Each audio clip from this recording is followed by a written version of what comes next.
Hey guys, it's Simon. Today's options video is going to be about earnings releases. We're coming up on July.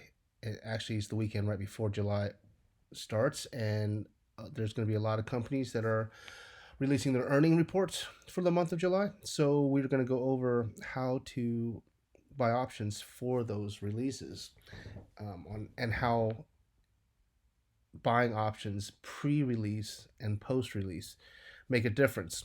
So we'll look at a few different options, and we'll see, or a few different examples on how to do this. And hopefully this will clear things up if you see it in action. So the first example we have is actually going to be Netflix. And this is back in 2017, January 18th, 2017 to be exact. Earnings release come that evening after hours, and so on to January 19th, you actually see the price after the earnings release. So the first thing we want to do is we're going to go and we're going to actually buy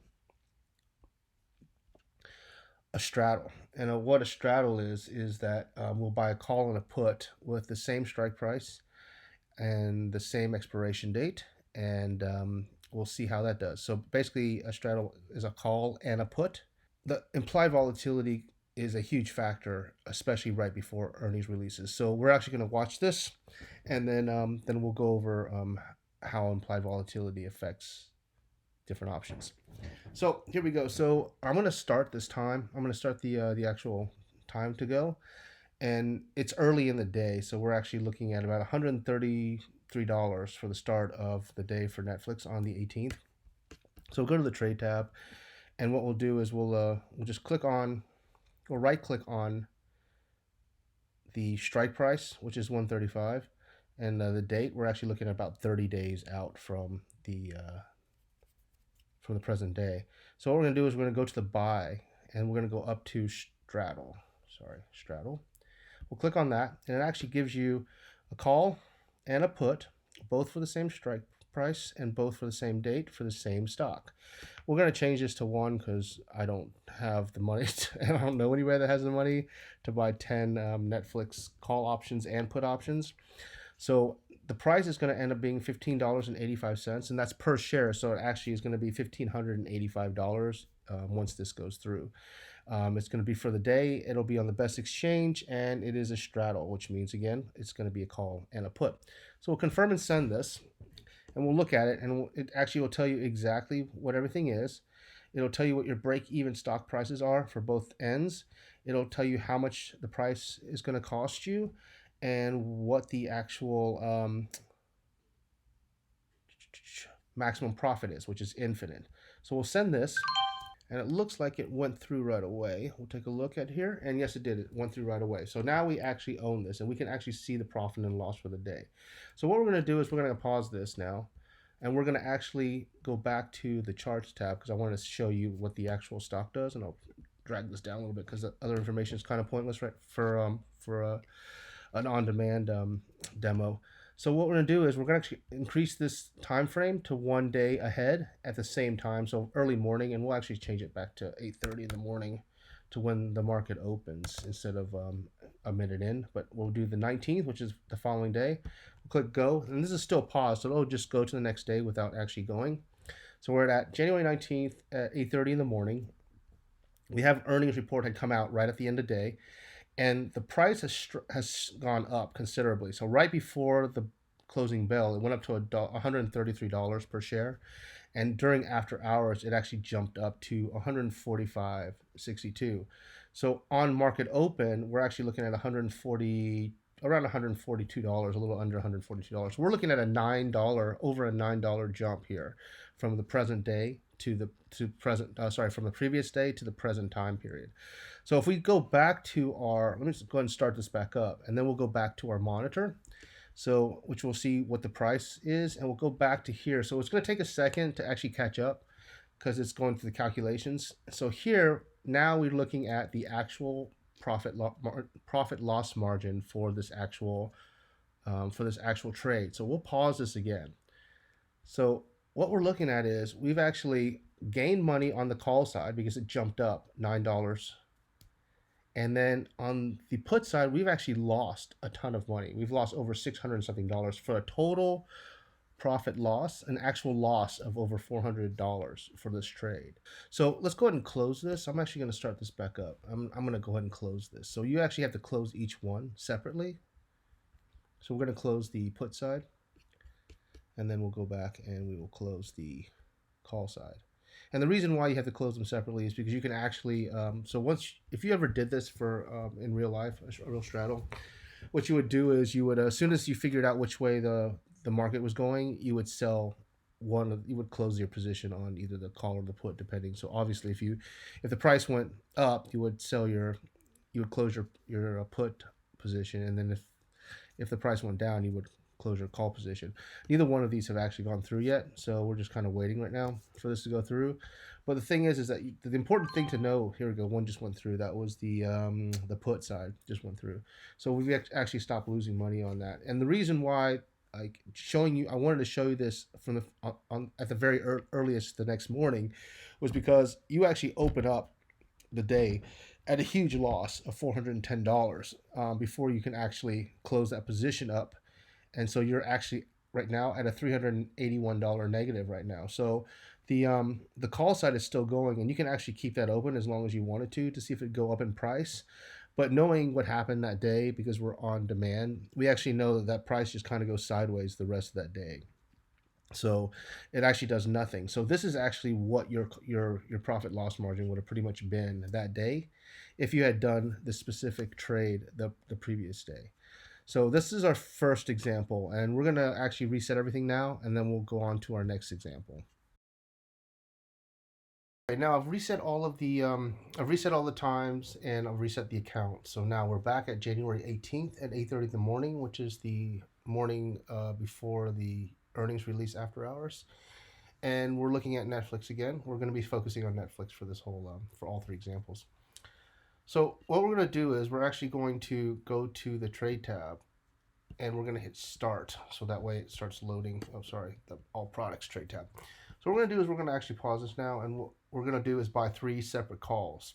So we'll buy one that's right at the money, which is right between the purple and the black. So this one's at 745, and we'll do this one contract at 745 price, and we'll confirm and send that. But before we do, we'll just take a look.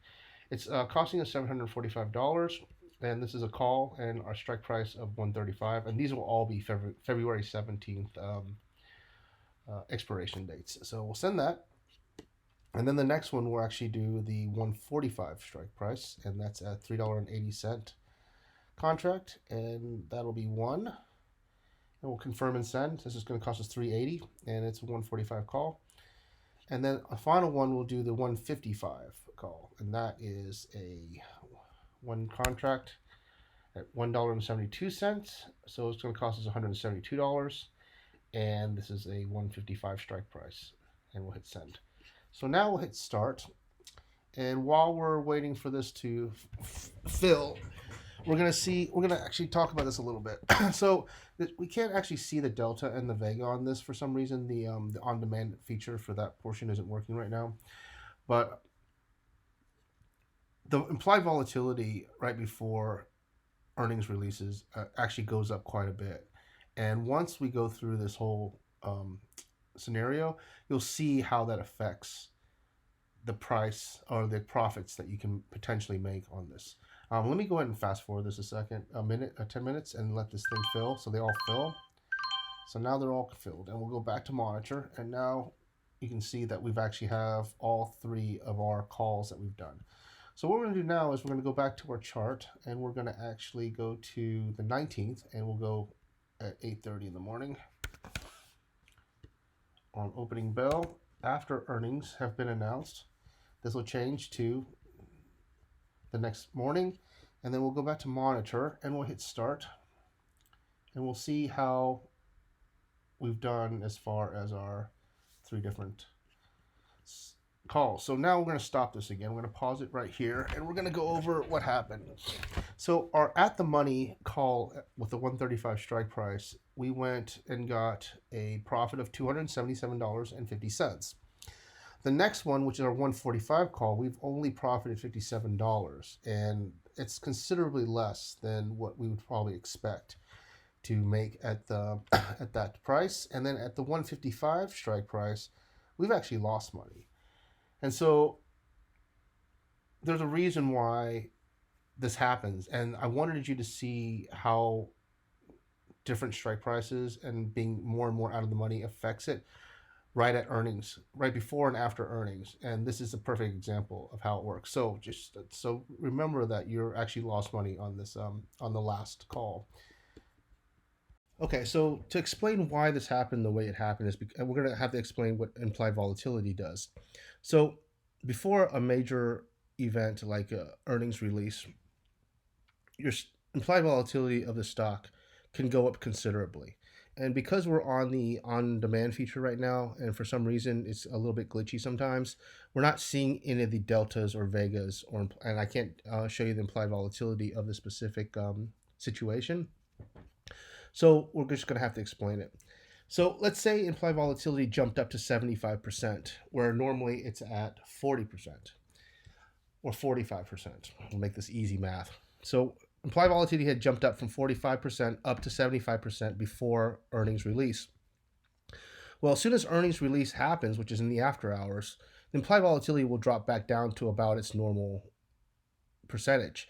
So if those two numbers are where it was before and after, then you're looking at a 30% loss. So you lose 30% of your options premium worth immediately after earnings release happens in the after hours. And since you can't close a position, an options position in the after hours, you actually wake up in the morning to a start of the market with a loss on some of these options because you've already lost 30% of your premium because you haven't it did go up, but your implied volatility brings it back down a certain percentage, like 30%, and so you actually are at a loss. And that's why you could potentially lose money on an option even if the underlying stock had gone up in price. So we're going to look at one more situation, and this is actually playing the stock, and this will be the exact same stock, but we're just going to do it after earnings release the following morning. So we actually aren't going to buy any options before earnings release. We're actually going to buy an option after earnings release. So we'll see how that works out for us, and then from there you can decide which is best for you. And this is our third scenario, and this is back again Netflix, but we're actually looking at January 19th, the next morning after earnings release. And you can see, I can go back to the after hours and show you that there's an earnings release, and then it did jump up. I just have this, let me zoom this back out, and then I can zoom it back in. So this is our following morning, and I actually have this going right now because it'll be a little bit before I would jump in. We're waiting on a dip, and once we see a dip, and if everything looks right, and I'll explain it while we're going, then we'll buy in, and then once we buy in, we'll ride it up until we're supposed to get out. And these are all little rules that I have for myself, and I'll show you these as we're going, until we actually get there. There's no point in pointing them out. So I'm actually going to zoom back in a little bit so I can see what's going on. This is something I learned after trading for a little bit now, is that I don't jump into the market right at opening. I've lost so much money over the last few months because I just am impatient and I see something jump up like immediately after market open. And so I want to jump in and try to ride this wave that's going to just go higher and higher and higher. And more often than not, something like this happens where it actually, the first candlestick of the first minute jumps up and then settles down. And then the price of the stock starts tanking. And this is even after earnings report of a positive earnings report. So you don't always know exactly what's going to happen. So I kind of wait for the first 15 minutes to kind of wait for the market to settle in first before I buy in. There's also people who wait till 9 or 10, even 10 o'clock before they actually will buy into a stock because they feel like nothing's really settled until about that time. My risk tolerance is a little bit higher than most people, so I kind of wait. As long as the first 15 minutes is over, then I kind of let myself go ahead and buy in. So anyway, so you see the stock is still going down in price. So what I'm going to do is I'm actually going to fast forward this a little bit. So you're not waiting for a long video. This video is already pretty long, so we're going to fast forward it twice. And there's actually a point where I want to buy in. So okay, now we're getting to the point where we're seeing that the RSI is under 30, which means that it's been oversold.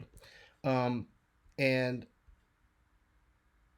we're looking for an entry point at this point. And what we're actually looking for is for a full candlestick to be over the SMA line, which is the blue line here. So if we get a full green candlestick above that, like fully above that, not touching it at all, but then we'll jump in. And so what we're going to do now is actually go to the trade tab and kind of look at what we're looking for. So we're going to go and go ahead and do the 140 strike price at 475, which will change as we're going. But so we kind of have an idea of what we're going to buy, so we're not wasting a lot of time deciding on things whenever we do see a point to go in. So the way that I trade is actually learned by Zip Charlie, and if you haven't seen his YouTube channel, it's called Zip Trader, and you can do a search for it, and I'll actually put a link in the comments or the description for it. But he has a way of explaining trading in a very simple way where anybody can understand it, and that's kind of what drew me towards him. And he never asks for money. He doesn't ask you for subscription money or to buy his book or any of the other stuff. He just kind of does it because I guess he's just a good guy. So so I try to promote him as much as possible whenever I'm making videos. So we're at the point now where we're getting close. What I'm going to do is I'm going to actually increase it one more time and see if it happens. If it doesn't, I'll have to back it up a little bit, which is fine. But okay, so we're going to back it up just a touch. Let's do this. We will go to 856. Let's do that. We'll go to 856 in 31 seconds. Go. And then we will increase the size of this. Okay, so we're looking at now. And what we're waiting for is something like this candle here, but we're waiting for it to be right above this blue line.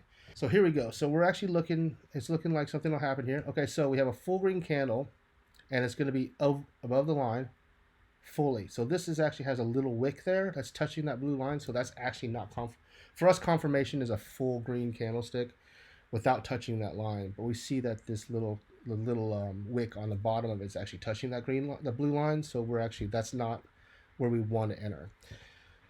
So let's keep increasing it a minute at a time until we get to where we want to be.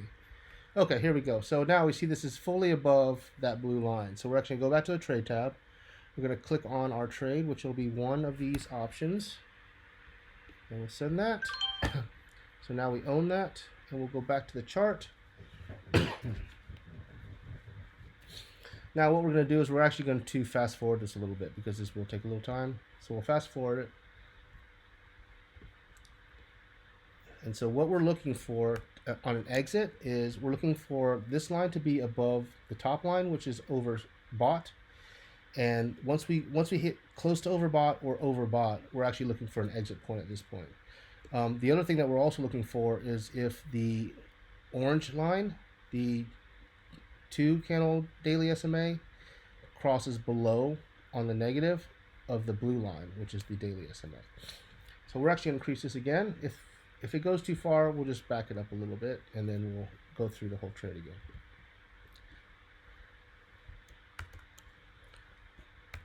Okay, so we're looking at it's coming up pretty even right now. So from the time that we bought in, which was at 139, we're at 40 now. The MACD is still green, which I kind of, as soon as, if the MACD stays in the green, even if it starts crossing down, I usually stay into the trade. And I'll stay in the trade because I still think it has a little bit of a run up to go. And we're not even really close to the oversold yet. So I'm going to stay in, and I'm going to increase it 10 more minutes. All right, cool. So that actually shows you that actually that is most of the time that is the right call, especially from the times that I've had to do that, or if the MACD stays in the green. So now we're actually going up a little bit more. We're at 141, almost 141 now. So we're almost at a full dollar of, over $1 right now. So we're going to increase it 10 more minutes.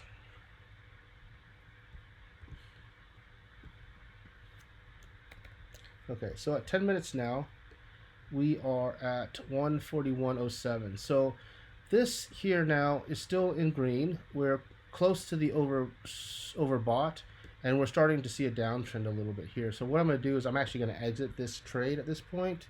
Normally I would exit the trade right about Well, we'll give it a couple more seconds. We'll give it a couple more minutes because this actually, I would actually stay in for a couple more minutes here because it still hasn't hit the oversold yet, and we're still looking. We're still not really crossing over negative after it's been on the either oversold or the MACD is in the red. So we'll go back. We'll see. We'll try 10 more minutes and see what happens. All right. Okay, here we go. So here, about here now is where we're looking for an exit because we're getting close to the overbought, and even though it's still in green here, and we still haven't crossed, we're looking for a point where it does cross. So now that we've almost touched that line, if this orange line crosses down on that blue line, then I would actually look for an exit. I would actually exit at that point this trade. So we're probably looking at about another minute or so. So we'll go to 148.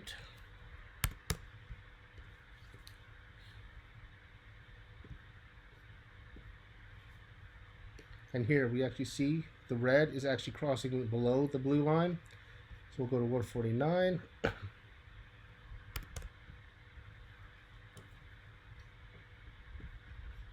And here's where we would actually exit, right where this orange line crosses the blue line on the negative. So we'll go down to monitor. We'll right click on our option and we'll create a closing order. We'll click on that and we'll confirm and send. And then that's done now. We'll hit pause and we'll go back to our monitor. And this is where we have, you'll remember back to our previous trade where we did all 3 trades and only one was extremely profitable. Our trade actually cost us over $700, so it's about $750. And this trade here cost us $480. So that was basically half the price for $60 of profit with very little risk. So I want to point out that this risk on this was a lot less compared to the risk on the previous trades, because if you had bought the call even at the one that was close to at the money, if the earnings report had gone the opposite way, or if the stock had gone the opposite way, even with the same earnings report, which has happened many times in history of the stock market, you would have lost quite a bit of money. Whereas here, you kind of waited to see what was going to happen, and then you kind of found a spot to enter into a trade with all of the right indicators that you would normally use to get into a trade, or I would normally use to get into a trade, which gives me a little bit more confidence in the actual trade. So I might not have made as much profit, only $60 as opposed to $200 and something dollars, but my risk level before was a 50. I mean, it's a 50-50 chance it's going to go one way or the other. This way, you actually have a lot less risk, and you can control your negative a little bit more too, because once that earnings report comes out after hours, you have no control. You're done. Like, you have no way of getting out of that trade at all at any point. Here, at least, I put a mental stop loss in my trades when I just of 7% usually. So if I lose 7%, then I'm out, unless I have a really good feeling that it's going to recover, or have some kind of notion that it's going to recover based off of some news or some information I have. But this here, I think, is the smartest trade out of the 3, because you minimize your risk level, you minimize your loss, and you have more control, which is something that you absolutely want to have when you're trading in stocks. So anyway, so I hope this helps. I know that earnings reports are coming out here soon, so hopefully this helps with making a decision on how to trade earnings.